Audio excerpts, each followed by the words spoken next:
Assalamualaikum warahmatullahi wabarakatuh. Kami dari kelompok Denpasar akan mempresentasikan mengenai materi review dari bab 1 sampai bab 6. Untuk itu saya persilahkan kepada rekan saya Alpiah. Baik, terima kasih. Di sini saya akan membacakan tentang bab 1, yaitu pengantar perilaku organisasi. Pengertian organisasi. Perilaku organisasi atau organisasional behavior merupakan sebuah bidang studi yang menginvestasi pengaruh individu, kelompok, dan struktur terhadap perilaku di dalam organisasi untuk tujuan penerapan pengetahuan dan peningkatan efektivitas organisasi. Lalu ada pengertian perilaku. Perilaku yaitu tingkah laku, tindakan, atau juga aktivitas seseorang yang mencerminkan diri atau sifat seseorang tersebut. Perilaku juga dapat diartikan sebagai kualitas seseorang yang menjalankan suatu kegiatan yang dapat mencerminkan diri seorang itu sendiri. Lalu ada pengertian konflik. Pengertian konflik menurut Robbins yaitu proses di mana ada pihak merasa dirugikan, di mana pihak tersebut sudah memberikan dampak negatif terhadap orang lain. Dalam kehidupan organisasi, konflik dapat dibedakan menurut pihak yang saling bertentangan. Jenis-jenis konflik. Yang pertama ada konflik dalam diri individu, yang kedua ada konflik antar individu, yang ketiga ada konflik antar individu dan kelompok, yang keempat ada konflik antar kelompok, yang kelima ada konflik antar organisasi. Lalu bab 2 tentang keragaman dalam organisasi. Keragaman individu dalam organisasi atau diversity in organization adalah keragaman atau perbedaan dalam suatu organisasi.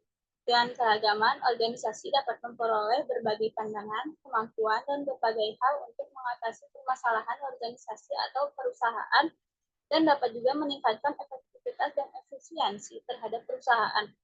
Beberapa aspek yang termasuk dalam keragaman organisasi adalah yang pertama usia, latar belakang personal, pendidikan, gaya hidup, pengalaman kerja, dan sebagainya. Lalu ada tingkat-tingkat keragaman. Yang pertama ada keragaman level permukaan atau surface level diversity. Ada perbedaan-perbedaan dalam karakteristik yang mudah dinilai seperti jenis kelamin, ras, etnis, umur, atau kesehatan yang tidak selalu merefleksikan cara orang berpikir atau merasa, tetapi dapat memunculkan stereotip tertentu. Yang kedua ada keragaman level dalam atau deep level diversity, adalah perbedaan-perbedaan dalam nilai-nilai kepribadian dan preferensi kerja yang menjadi lebih penting secara progresif dalam menentukan kesamaan seiring semakin mengenal orang lain dengan lebih baik. Lalu ada manfaat penggunaan keragaman dalam organisasi. Yang pertama ada akses perubahan pasar, lalu transformasi bisnis dalam skala besar. Yang ketiga ada pelayanan konsumen kualitas prima. Yang keempat ada pemberdayaan tempat kerja. Yang kelima ada kualitas total atau total quality. Yang keenam ada sumber-sumber rekanan atau partnership. Lalu yang ketujuh ada keberlanjutan proses belajar. Selanjutnya akan dibacakan oleh rekan saya yaitu Fira. Baik, di sini kita masuk ke dalam bab 3 yaitu sikap dan kepuasan kerja. Pengertian sikap. Kepuasan kerja adalah sikap atau perasaan seseorang terhadap suatu pekerjaan. Berarti kepuasan kerja seseorang tergantung pada bagaimana penilaian atau persepsi individu yang bersangkutan terhadap pekerjaannya. Penilaian tersebut bersifat individual, artinya antara individu yang satu dengan lainnya berbeda. Definisi kepuasan kerja.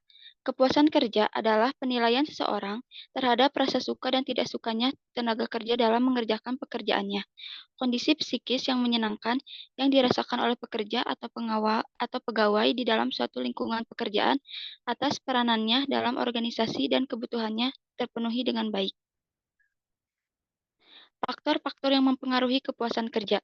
Yang pertama, isi pekerjaan. Penampilan tugas pekerjaan yang aktual dan sebagai kontrol terhadap pekerjaan. Yang kedua ada supervise. Yang ketiga, organisasi dan manajemen. 4, kesempatan untuk maju. 5, gaji dan keuntungan dalam bidang finansial lainnya seperti adanya insentif. 6, rekan kerja. Dan ketujuh, kondisi pekerjaan. Baik, kita masuk ke dalam bab 4 yaitu emosi dan suasana hati. Dasar emosi. Emosi mencakup rasa marah, jijik, antusias, iri, takut, frustasi, kecewa, malu, bahagia, benci, berharap, cemburu, gembira, cinta, bangga, terkejut, dan sedih.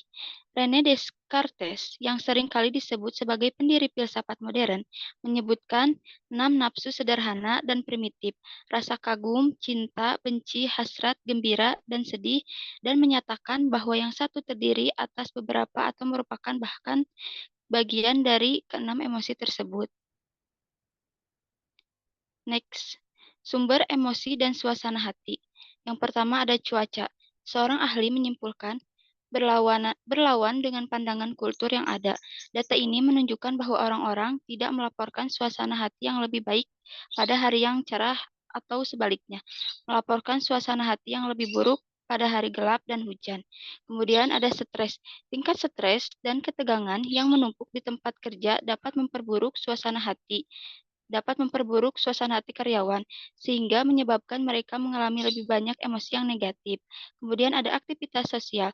Peneliti mengungkap bahwa aktivitas sosial yang bersifat fisik, berski atau berjalan kaki dengan teman, informal, pergi ke sebuah pesta, atau epikuren, makan bersama orang lain, lebih diasosiasikan secara kuat dengan meningkatkan suasana hati yang positif dibandingkan kejadian-kejadian formal atau menghadiri sebuah rapat, atau yang bersifat duduk terus-menerus yaitu seperti menonton TV dengan teman. Kemudian ada gender. Dalam perbandingan antar gender, wanita menunjukkan ekspresi emosional yang lebih besar dibandingkan pria. Mereka mengalami emosi secara lebih intens dan mereka menunjukkan ekspresi emosi positif maupun negatif yang lebih sering kecuali kemarahan. Tidak seperti pria, wanita juga menyatakan lebih nyaman dalam mengekspresikan emosi. Kemudian selanjutnya akan dibacakan oleh rekan saya Herlianti. Ya. Dan di sini saya akan menjelaskan bab 5 yaitu kepribadian. Pengertian kepribadian ke kepribadian atau personality terbentuk oleh proses sosialisasi kepribadian, kecenderungan psikologis seseorang untuk melakukan tingkah laku sosial tertentu, baik berupa perasaan, berpikir, bersikap, dan berkehendak maupun perbuatan. Faktor penentu kepribadian. Ada 2 faktor penentu keturunan, yaitu 1 faktor keturunan, 2 faktor lingkungan. Nah, dan di sini ada bab 6 yaitu persepsi dan pengambilan keputusan.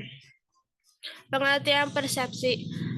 Persepsi adalah suatu proses yang ditempuh individu-individu untuk mengorganisasikan dan menafsirkan kesan indera mereka agar memberi makna kepada lingkungan. Hubungan antara persepsi dan pengambilan keputusan individu. Pengambilan keputusan terjadi sebagai suatu reaksi terhadap suatu masalah. Persepsi dari pengambilan keputusan akan ikut menentukan hal yang akan mempunyai hubungan yang besar pada hasil akhirnya. Dalam pengambilan suatu keputusan, individu dipengaruhi oleh 4 faktor utama, yaitu nilai individu, kepribadian, kecenderungan dalam mengambil resiko, dan kemungkinan ketidakcocokan. Dan sekian dari saya. Sekian dari kelompok kami. Mohon maaf bila ada kesalahan. Assalamualaikum warahmatullahi wabarakatuh. Waalaikumsalam.